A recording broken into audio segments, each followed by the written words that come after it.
चुनाव अधिकारी मध्य प्रदेश भारतीय जनता पार्टी विवेक शेजवलकर का बयान।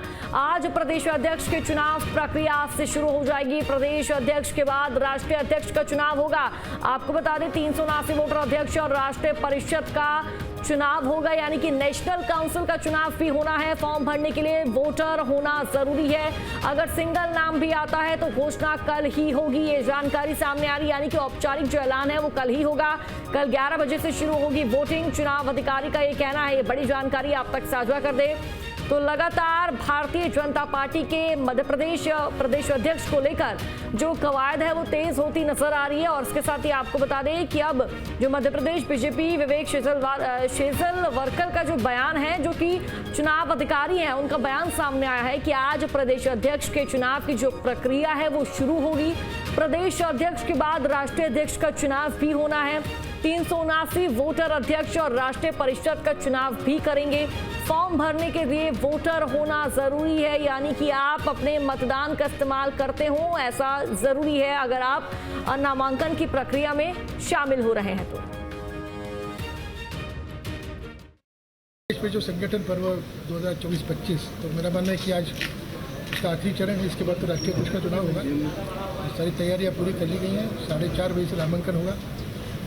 जो मतदाता सूची कहें या जो निर्वाचक मंडल कहें, उसकी सूची कल प्रकाशित हो गई है। 379 वोटर हैं और ये अध्यक्ष और राष्ट्रीय परिषद के सदस्य का चुनाव है। सर, जो 379 वोटर हैं आपके, क्या उनमें से ही प्रदेश अध्यक्ष होगा या अलग से भी कोई हो सकता है? अब प्रदेश तो कोई भी फॉर्म भर सकता है, कोई भी उम्मीदवार हो सकता है। उम्मीदवार होने के लिए वोटर होना जरूरी है, वो तो होगा।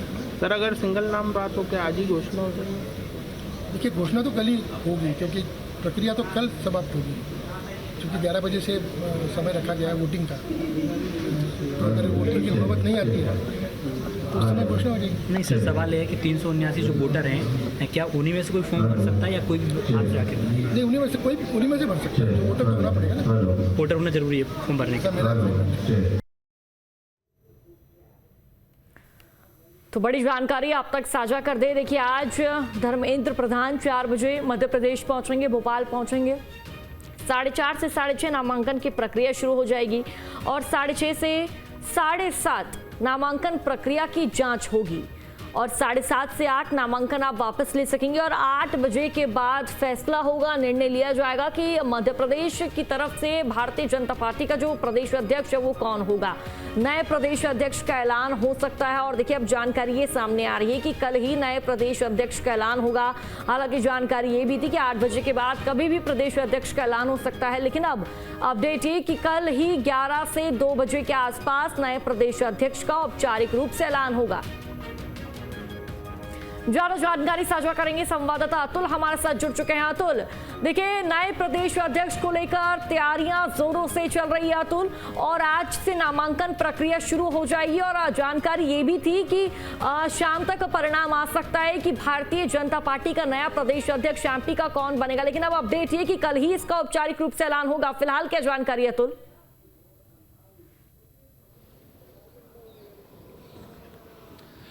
देखिए, बिल्कुल इसकी तस्वीर ये मान के चला जा रहा था, चूंकि बीजेपी की तरफ से प्रदेश अध्यक्ष के नामांकन आज दोपहर में भरना शुरू हो जाएंगे। नामांकन की प्रक्रिया के साथ साथ दोपहर के बाद यानी कि 1 घंटे के बाद नामांकन जो भरे गए हैं उसकी जांच होगी और फिर उसके बाद नाम वापसी का लिए समय दिया जाएगा। चूंकि ये माना जा रहा है कि बीजेपी की तरफ से नाम तय किया जा चुका है, लेकिन लोकतांत्रिक पार्टी होने के नाते चुनाव में जाना बीजेपी की एक मजबूरी भी थी।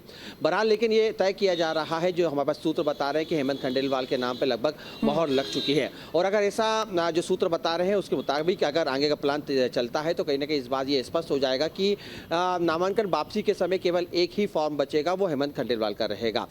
तो अगर ऐसा होता है तो बीजेपी को चुनाव में जाने की जरूरत नहीं पड़ेगी और निर्विरोध तस्वीर सामने निकल के आ सकती है। देखिए, ये एक आकलन है, लेकिन ये माना जा रहा है कि कई प्रकार के दावेदार हैं और सूची जारी हो चुकी है। सूची के अंदर कई बड़े दिग्गज नेताओं के नाम है जो प्रदेश की दौड़ में शामिल होते हुए दिखाई दे रहे हैं। खासतौर पर अगर हम देखें तो अरविंद भदौरिया की हम यहाँ पे जिक्र कर सकते हैं, नरोत्तम मिश्रा की यहाँ पे बात कर सकते हैं। तमाम अगर हम देखें तो इसके अलावा भी कई ऐसे नेता हैं जिनके नाम सामने निकल के आ रहे हैं, जिन्होंने प्रदेश अध्यक्ष की दावेदारी में ताल ठोक के रखी हुई है। देखिए, बीजेपी का ये मकसद है कि जब नया प्रदेश अध्यक्ष बने वो जातिगत समीकरण के साथ साथ क्षेत्रीय समीकरण पे भी संतुलित उतरे, क्योंकि जिस तरीके से मध्य प्रदेश में अगर हम देखें तो एक बड़ा वोट बैंक ओबीसी का है, और ऐसे में दूसरे अगर हम देखें तो जनजाति वोटर्स आता है, यानी कि क्षेत्र के हिसाब से। बिल्कुल, अतुल, नाम को लेकर सस्पेंस बरकरार है, देखना होगा किसके नाम पर मोहर लगती है। अतुल, आपसे जानकारी लेते रहेंगे। फिलहाल आपका बहुत बहुत शुक्रिया।